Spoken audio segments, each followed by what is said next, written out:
Hi guys, and welcome back to the channel.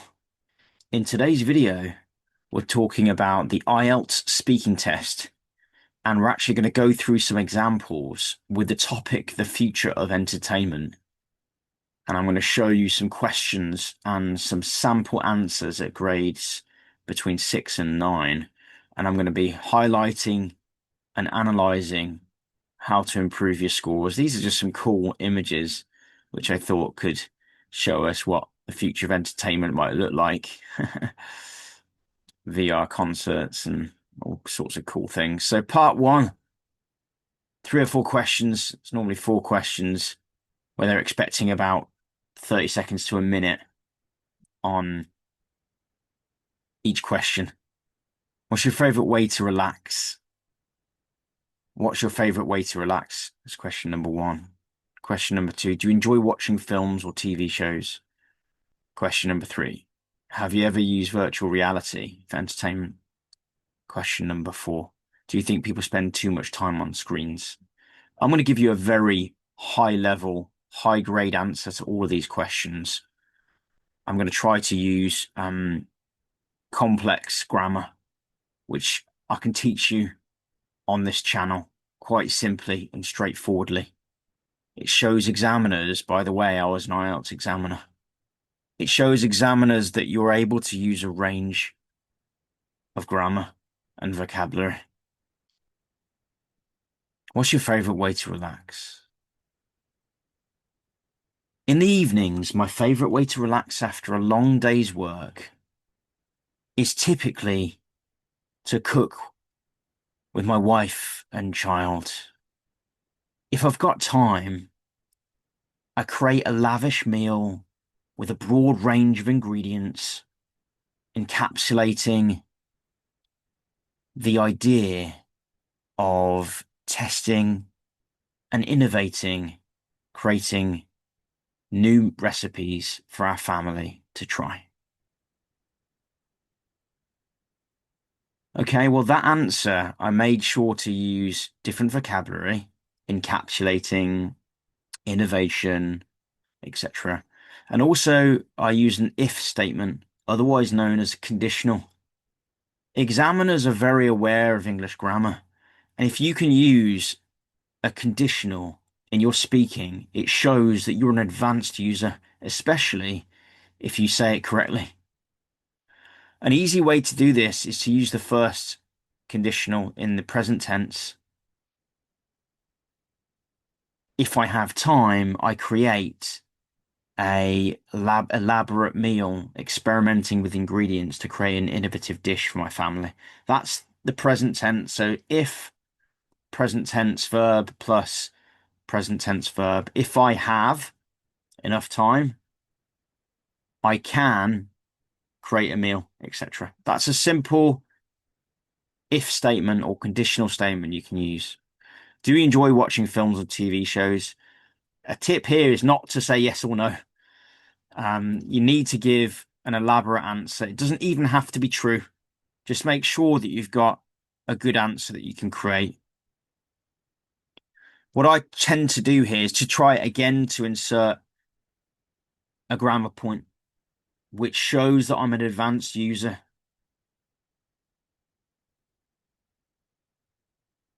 So what would I do here? I could think of one now.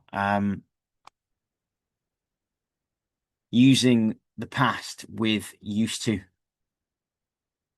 Do you enjoy watching films or TV shows? When I was younger, I used to enjoy watching films and TV shows with my family. However, as technology has improved, I now like to watch TV, or rather shows, on Netflix, and I enjoy streaming programs via watching them on YouTube. Indeed, some of the creators and entertainment I enjoy most is following people on YouTube. So in that example, again, another grade 9 example, I've used used to, and I've talked about the past, but I've also compared it with the future, sorry, with the present, what I do at the moment, which is watching Netflix. I'm using advanced vocabulary such as streaming. Streaming is vocabulary associated with Netflix because it's a streaming platform. Have you ever used virtual reality for entertainment? I tried to give you a grade 9 answer here. And by the way, this is it trying to get you to use a perfect tense, which is using have and a past participle with a verb. Have you ever used virtual reality?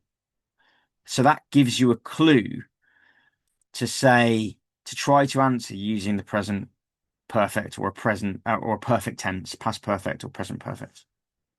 They're the simple ones to use, but still they'll show the examiner that you're a grade 9 or that you're able. Even if you attempt it, you're going to be like a grade 7, essentially, even if you get it wrong, which is this, I think it's mostly the grade that you need to get into universities and get jobs, etc. So you need to use a present tense, sorry, a perfect tense.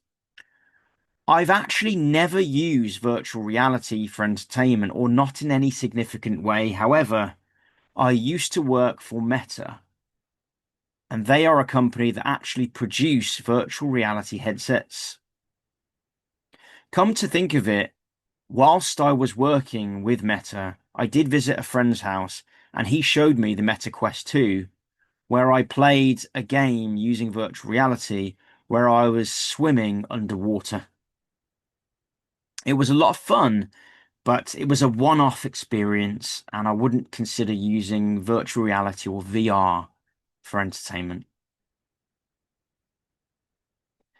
So in that example, I used a present perfect, so a perfect tense. I've actually never used virtual reality for entertainment, but then I said about working for Meta and about the production of the virtual reality headsets. I then used a story about when I'd used it once at a friend's house. The examiner's not really looking for complete accuracy. They don't even care if you've had those experiences. What they're looking at is can you craft together a logical statement that's grammatically correct using a range of vocab and grammar that's communicative, that sounds natural. Because in reality, when we're having conversations with friends and family or in professional circumstances, have you ever used virtual reality for entertainment might come up, but like you can use context like you've used it once, but you wouldn't consider it for entertainment. So I think it's okay that you kind of go in and out. Aim to have your answers be 30 to 60 seconds because that shows an element of fluency. Examiners are looking for you to have accuracy as well as fluency. If you have an accurate statement that's just 5 seconds long, for example, I've never used virtual reality for entertainment. That's grammatically correct, but there's not a lot of fluency because you're only saying a one-off statement. So aim to have 30 to 60 seconds. Question 4, do you think people spend too much time on screens? So that's asking you a question in the present tense, but it doesn't mean you have to always answer in the present tense. If you refer to the past, the present, and the future, you have the opportunity to use different phrases and tenses. So that's what I'm going to try to do. Do you think people spend too much time on screens?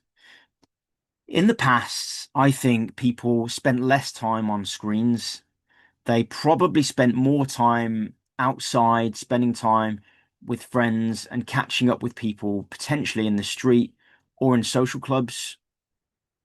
When I was younger, I only really watched TV. We didn't have smartphones. However, now, myself, personally, I spend much more time on screens, probably something like 10 hours. I think screens are becoming more and more popular. The power of a smartphone is increasing every year, and most people work on computers or laptops. So I agree with the statement that people are spending too much time on screens. What I've done there is I've talked about the past, about people spending more time, and that uses different, I was using different tenses, and that's very good. I've talked about my own experience. That's more, feels more natural. And then I've generalized at the end to say about people just generally spending more time on computers for work and also talking about smartphones. That shows fluency and a breadth of vocabulary. It also answers the question. I ended it by answering the question. I do believe that people are spending too much time on screens. And that's perfect. You know, you're going to get a grade 9 for something like that. So I hope I've given you some examples here. Feel free to go back in the video, put on the captions so you can see the words that I'm saying.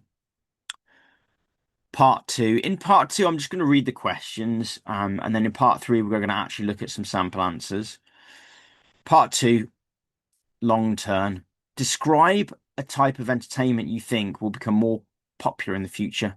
You should say what it is, how people experience it, and why it will become popular, and explain how it differs from traditional entertainment.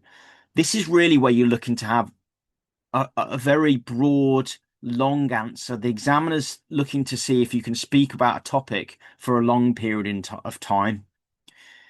It's telling you, you know, the question is telling you to describe it. What is it? So you want to spend some time describing it, at least 30 seconds. How people experience it, again, at least 30 seconds, ideally a minute if you can. And then why it will become popular, explain how it differs from traditional entertainment. So you want 30 seconds on why it will become popular, and then explain how it's different from traditional entertainment. You know what? I'm going to give you an example here because I think it's good to give an example of a framework of how you can answer a question like this. So it's okay, and I encourage you strongly to tell the examiner, I just need a moment to think about this. You do not get disqualified. You do not lose points for waiting to think. It's a really solid, good thing to do. Definitely, you should spend time thinking about this.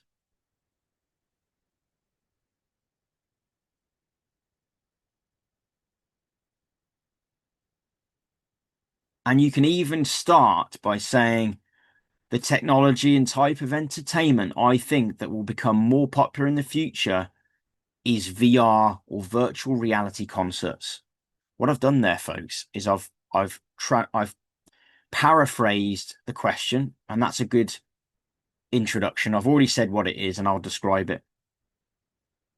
Virtual reality concerts are the concept where users or audience members can log in to a concert using their VR headsets like the Meta Quest. It will allow people to experience a concert from anywhere in the world. Potentially, if it's streamed, it could be done on demand as well. For example, YouTube, but using a VR headset.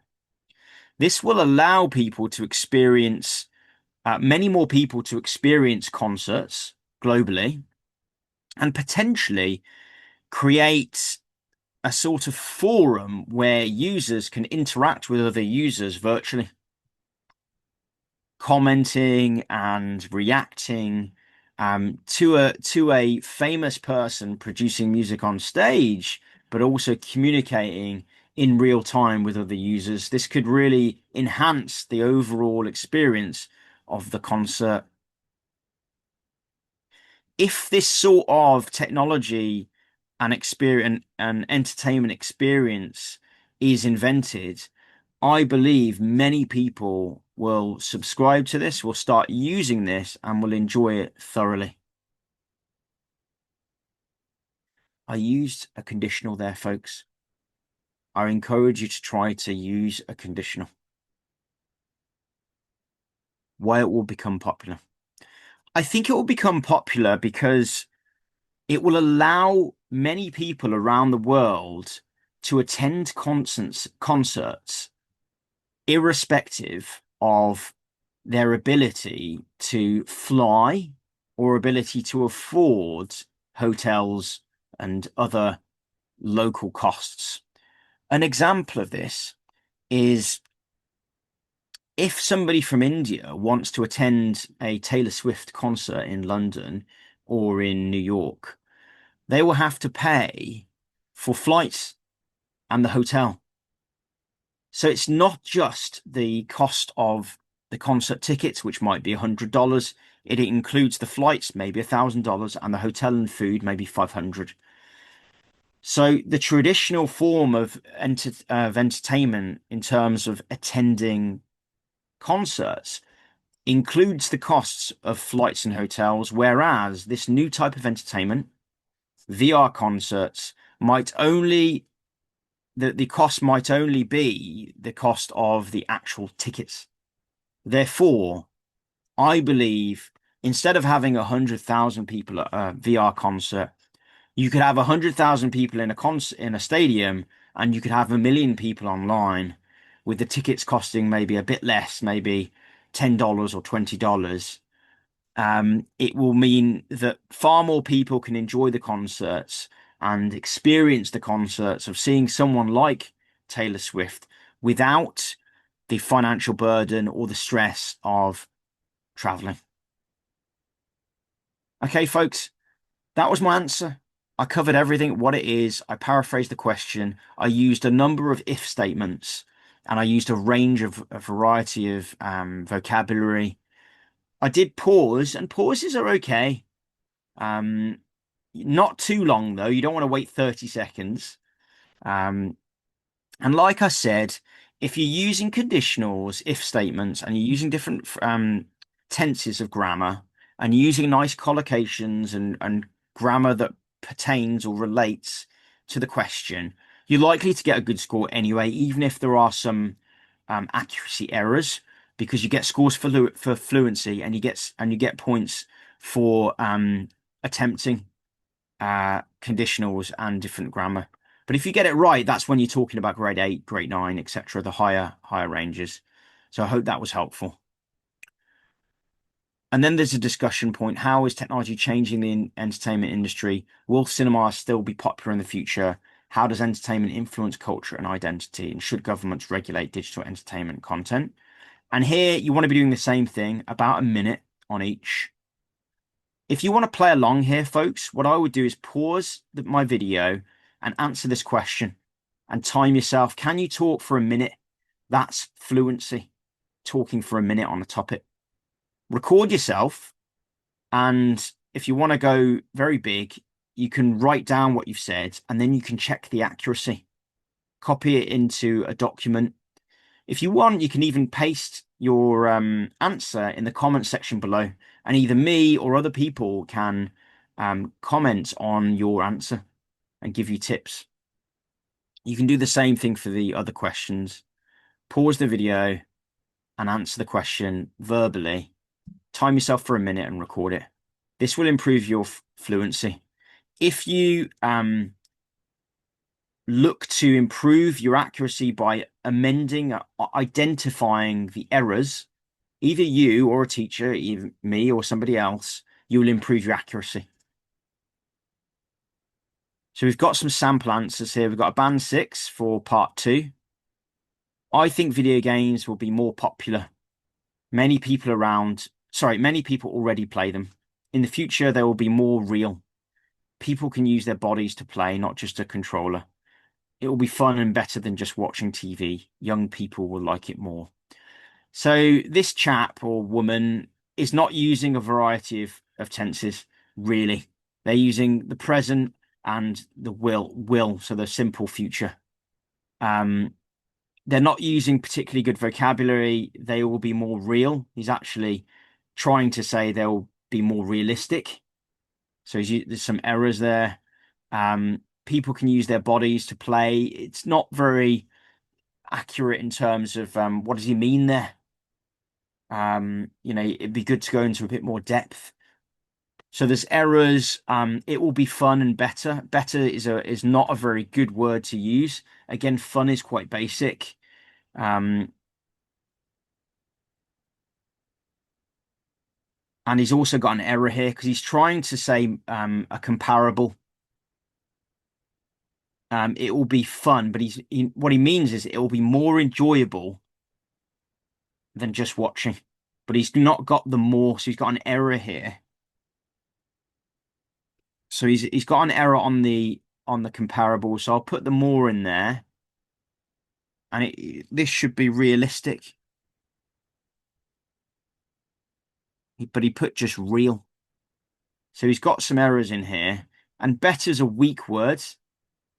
You know, I would say that's a weak word, so I'm going to put that as a cold blue. You know, I think if he got these two correct, realistic, and changed the words fun and better to be, it would be, because it doesn't exist now, it would be, it would be more enjoyable and entertaining than just watching TV. Young people will like it more. I think that probably would have got a 7 or an 8, probably a 7, but potentially maybe 7.5. But he didn't do that. He or she didn't do that. Let's go to a band 8. Interactive storytelling experiences such as VR-based games or 360-degree films will likely become more mainstream. These allow users to explore different stories from different perspectives and even influence the plot. It's more engaging than passive watching and appeals to people who like feeling immersed in stories. So it's not a bad answer here. We've got a really diverse vocabulary and we've got a lot of fluency. There's some accuracy issues, but it's a very good answer. How you could improve it, there are ways we can improve it. I think the first sentence is very good. It's basically perfect. You could make it a bit more advanced, but I wouldn't change that. I think the other things are, this sentence, these allow users. It's incorrect grammatically, because, well, it's not incorrect completely because it's referring to those experiences, but they don't exist very mainstream. So I would probably say something like, if these experiences improve, they will allow users to discover and explore more stories within the games and films themselves, allowing users to influence the plot. Again, we're using an if statement, a conditional, and I think that would be better. The next sentence, it's more engaging than passive watching. Passive watching, he's trying to use an adverb here, so that needs to be passively watching. Whenever you're using an adjective that's describing a verb, it becomes an adverb. So it needs to say it's more engaging than that. And normally when we're using something like this, what's more natural is to use the word just. It's more engaging than just passively watching. That sounds much more natural, and you get extra points for sounding natural. So it's more engaging than just passively watching, and appeals to people who like feeling immersed in stories. Um, yeah, I think if he'd have done that, I think, and given the if statement that I said before, it would have been a grade 9, a band 9. So I hope that helps. And let's look at the band 8 to 9 sample. One entertainment form set to rise is AI generated content, personalized films, music, or games tailored to individual tastes. I think that's a good sentence. Set to rise, I love that that sort of expression related to something rising in popularity. For example, you could watch a movie where the storyline adapts to your reactions. I think if you use a conditional here, I think you're at a grade 9. But he's just put, for example, you could watch a movie.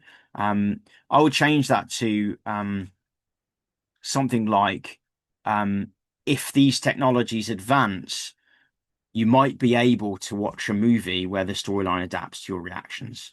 Perfect. That's a better statement.